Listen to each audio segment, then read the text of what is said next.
दर्शकवृन्द, रुसको नियन्त्रणमा रहेको युक्रेनको बन्दरगाह सहर बर्दिआन्स्कमा एउटा रुसी युद्धपोत ध्वस्त भएको र अन्य दुईवटा जहाज क्षतिग्रस्त भएको युक्रेनी अधिकारीहरूले बताएका छन्।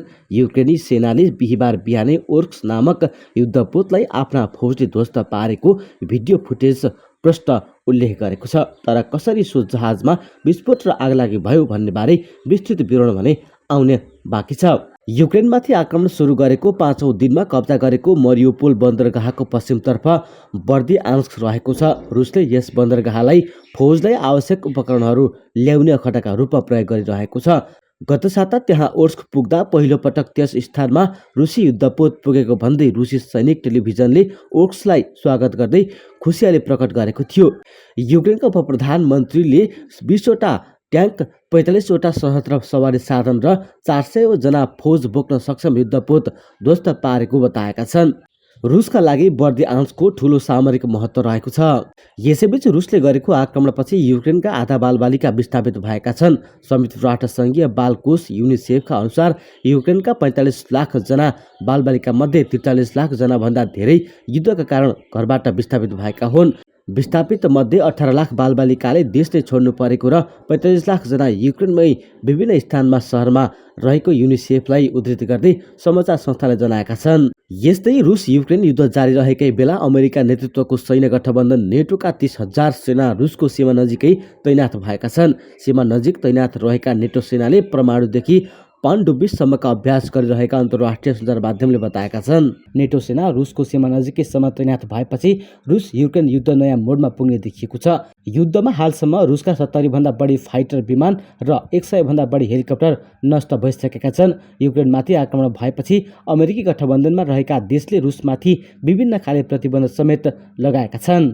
उता युक्रेनमा रुसको आक्रमण जारी छ। युक्रेनका धेरै भूभागहरू रुसले कब्जा गरेको छ। तर एउटा यस्तो सहर छ जसले रुसी सेनालाई लखेट्न सफल भएको छ। यो लडाईँ युद्धका हालसम्मको सबैभन्दा निर्णायक लडाईँ मध्येको एक थियो। खेती र उब्जाउ जमिन भएको सहर बोन्जेन्स्क र यसको रणनीतिक रूपमा महत्त्वपूर्ण पुलमा निर्णयका लागि 2 दिनसम्म भीषण सङ्घर्ष चल्यो। यदि यहाँ रुस विजयी भएको भए कालो सागरको किनारसँगै ओडेसाको विशाल बन्दरगाह र एक प्रमुख परमाणु ऊर्जा संयन्त्रमा रुसले नियन्त्रण गर्न सक्थ्यो। तर युक्रेनका स्थानीय स्वयंसेवकको सहयोगमा युक्रेनी सेनाले रुसी सेनाको रणनीति विफल बनाइदियो। रुसी सेनालाई सहर प्रवेशमा रोक्ने उद्देश्यले युक्रेनी सेनाले सुरुमा पुल भत्काइदिएछ। त्यसपछि प्रतिकार गर्दै रुसी सेनालाई त्यहाँबाट 100 मिटर टाढासम्म पनि हट्न बाध्य बनाएछ। वोन्जेसेन्स्कका 32 वर्षीय मेयर येभेनी वेचिन आफै पनि लडाईँमा उत्रिएका थिए। रुसी सेनालाई पछि हट्न बाध्य बनाएपछि स्थानीयसँग टाउन हल बाहिर कुरा गर्दै भने हामीले कसरी रुसी सेनालाई पछि हट्न बाध्य बनायौँ भन्ने कुरा पनि साध्य छैन। फलाम सरह बनेर प्रतिकार गर्ने स्थानीयवासी र युक्रेनी सेनालाई धेरै धेरै धन्यवाद दिन चाहन्छु। उनले रुसी सेनाले फेरि पनि यहाँ आक्रमण गर्न सक्ने बताएका छन्। तर आफूसँग प्रतिकार गर्ने हतियार कम रहेको उनले बताए। यो रणनीतिक स्थान हो। हामीले यो सहरको मात्र होइन पुरै युक्रेनको रक्षा गरेका छौँ उनले भने। तर हामीसँग दुश्मनको जस्ता धेरै हतियार छैन। रुस विरुद्ध लड्न ब्रिटेनले युक्रेनका धेरै स्थानमा एन्टी ट्याङ्क मिसाइल लगायतका हतियार सहयोग गरेको छ।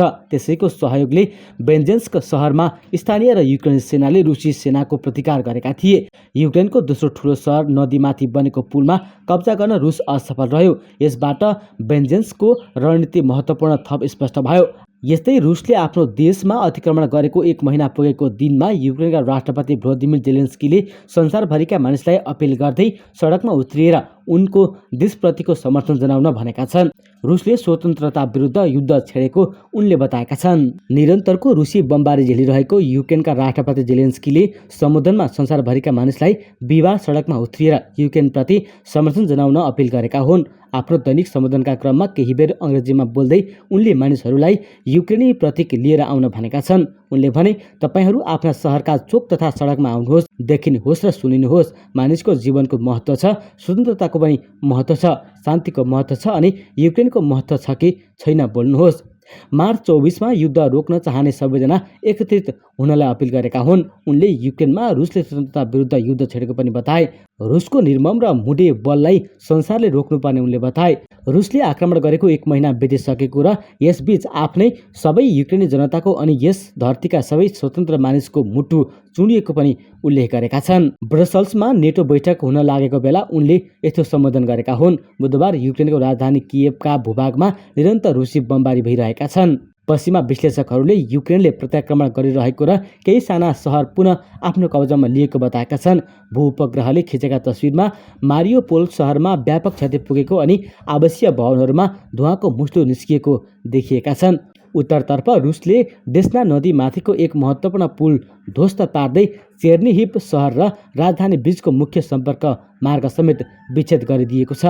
यस्तै रुसी राष्ट्रपति भ्लादिमिर पुटिनका प्रवक्ता दिमित्री पेस्कोभले मस्कोले परमाणु अस्त्र प्रयोग गर्न सक्ने सम्भावनालाई अस्वीकार गर्न नसकिने बताएका छन्। CNN टेलिभिजनलाई दिएको एउटा अन्तर्वार्तामा पेस्कोभलाई रुसले कस्तो अवस्थामा आफ्नो परमाणु क्षमताको प्रयोग गर्न सक्छ भनेर सोधिएको थियो। उनले आफ्नो देशमाथि अस्तित्वको खतरा आइपरे त्यसो हुन सक्ने बताएका हुन्। त्यस्तो खतराको आयाम रुसको घरेलु सुरक्षा अवधारणामा समाविष्ट भएको उनले उल्लेख गरेका छन्। उता रुसका राष्ट्रपति भ्लादिमिर पुटिनका निकटतम सहयोगी मध्ये एक दिमित्री मेदभेदेवले वासिङटनले रुसलाई खत्तम पार्न दीर्घकालीन रणनीति लिए आणविक विनाशकारीको भूमितर्फ अघि बढ्ने चेतावनी दिएका छन्। क्रेमलिनले लामो समयदेखि वासिङटनले रुसलाई ध्वस्त पार्न खोजिरहेको ठान्दै आएको छ।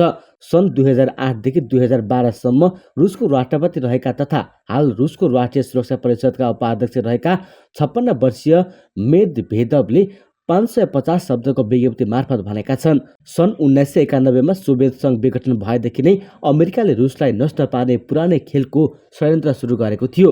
यसको अर्थ रुसलाई अपमानित, सीमित, चकनाचुर, विभाजित, ध्वस्त पारिनु पर्दछ भन्ने नै हो। कुनै समय उनको विचारलाई पुटिनको वृत्तमा सेना प्रयोग गर्न नरुचाउने सदस्यहरूका मध्येकै एकको रूपमा लिने गरिन्थ्यो। सन् 1962 को क्युबाली क्षेपणास्त्र समस्यालाई लिएर सुरु भएको गतिरोध पछिकै पश्चिमा जगतसँगको सबैभन्दा ठूलो मानिएको हालको तनावपूर्ण स्थितिमा उनको भनाइमा क्रेमलिनको सोच झल्किएको हो। अमेरिकाले पटक पटक आफूले रुसको पतन नचाहेको, बरु समृद्ध, स्थिर र खुल्ला रुसले आफ्ना स्वार्थहरू पूरा गर्ने बताउँदै आएको छ। मेदभेदको चेतावनी बारे अमेरिकी विदेश विभागले तत्कालै कुनै पनि प्रतिक्रिया जनाएको छैन। रुसले युक्रेनमाथि गरेको आक्रमणका कारण हजारौं व्यक्तिको ज्यान जानुका साथै झन्डै 1 करोड व्यक्ति विस्थापित भइसकेका छन्। यसै सिलसिलामा विश्वकै सबैभन्दा ठूला आणविक शक्ति सम्पन्न दुई मुलुक रुस र अमेरिका बीच बृहत सहमति देखाउनु पर्ने चिन्ता बढिरहेको छ। यस्तै संसारको शक्तिशाली देशको गुट G20बाट रुसलाई बाहिर निकाल्न पश्चिमी देशको विचारमाथि चीनले जवाफ दिएको छ। चीनको विदेश मन्त्रालयका प्रवक्ता वाङ बेनविङले बुधबार एक पत्रकार सम्मेलनका बेला G20मा कुनै पनि देशले कुनै पनि अर्को देशलाई निकाल्न अधिकार नभएको बताएका छन्। समाचार एजेन्सी रोयटर्सका अनुसार अमेरिका र अन्य पश्चिमी देश रुसलाई G20बाट निकाल्ने बारे विचार गरिरहेका छन्। यो रिपोर्टमा भनिएको छ पोल्यान्डले मङ्गलबार अमेरिकी अधिकारीलाई रुसको सट्टा यस गुटमा राख्ने सुझाव दिएको थियो र उनीहरूमा यसमा सकारात्मक जवाफ आएका थिए। G20 विश्वका ठूला अर्थतन्त्रहरू भएको समूह हो जसले विश्वलाई असर गर्ने विषयहरू जस्तै विश्वव्यापी अर्थतन्त्र, जलवायु परिवर्तन र विकासमा मिलेर काम गर्ने लक्ष्य राख्दछ। यदि रुस बाहिरियो भने यो पश्चिमाद्वारा लगाइएको आर्थिक प्रतिबन्धमा अर्को वृद्धि जस्तै हुनेछ। यद्यपि यो विश्वास गरिन्छ कि भारत, चीन र साउदी अरब जस्ता यी G20 राष्ट्रहरूले यसमा रुसको समर्थनमा भिटो गर्न सक्छन्। केही विश्लेषकहरू विश्वास गर्छन् कि G7 को पश्चिमी गठबन्धनले यस वर्ष G20 बैठक बहिष्कार गर्नेछ। यसपटक इन्डोनेसियाको नेतृत्वमा रहेको र यसबारे चेतावनी दिएको बताइएको छ। जकार्ताले यस विषयमा अहिलेसम्म कुनै पनि सुनवाई गरेको छैन। अमेरिकी राष्ट्रिय सुरक्षा सल्लाहकार जेक सुलिभानले मङ्गलबार भने, हामी विश्वास गर्छौँ कि रुस अन्तर्राष्ट्रिय संस्था र अन्तर्राष्ट्रिय समुदायमा पहिले जस्तै रहनु सामान्य हुनेछ। रुस पनि G7 देशको सदस्य थियो। सन् 2000 मा सामेल भएपछि यसलाई G8 नाम दिएको थियो। उता युक्रेनी अधिकारीले चेर्नोबिल परमाणु पावर प्लान्टमाथि कब्जा जमाएको रुसी सैनिकहरूले यहाँको एउटा प्रयोगशालालाई लुटेको र त्यसलाई नष्ट पारेको दाबी गरेका छन्। एक्सक्लुभ जोन म्यानेजमेन्टका लागि युक्रेनको सरकारी एजेन्सीले रुसी सैनिकले उनीहरूको सेन्ट्रल एनालिटिकल लेबोरेटरीमाथि क्षति पुर्याएको बताएको छ। यहाँ ठूलो मात्रामा परमाणु फोर राखेको उनले बताएका छन्। आफ्नो फेसबुक पेजमा जेलेन्स्कीले भनेका छन् त्यहाँ रेडियो न्युक्लियोराइडको नमुना राखेका थिए जुन असाध्यै एक्टिभ थिए। यो अब दुश्मनको हातमा छ। एजेन्सीका अनुसार यो प्रयोगशालालाई 60 लाख युरो खर्च गरेर बनाइएको थियो। एजेन्सीले भनेको छ यहाँ यस्ता निकै महत्त्वपूर्ण उपकरणहरू राखेका थिए जुन युरोपको अन्य स्थानमा छैनन्। सन् 1986 मा चेर्नोबिलमा संसारको सबैभन्दा भयानक परमाणु दुर्घटना भएको थियो। त्यसपछि यो प्लान्ट बन्द छ।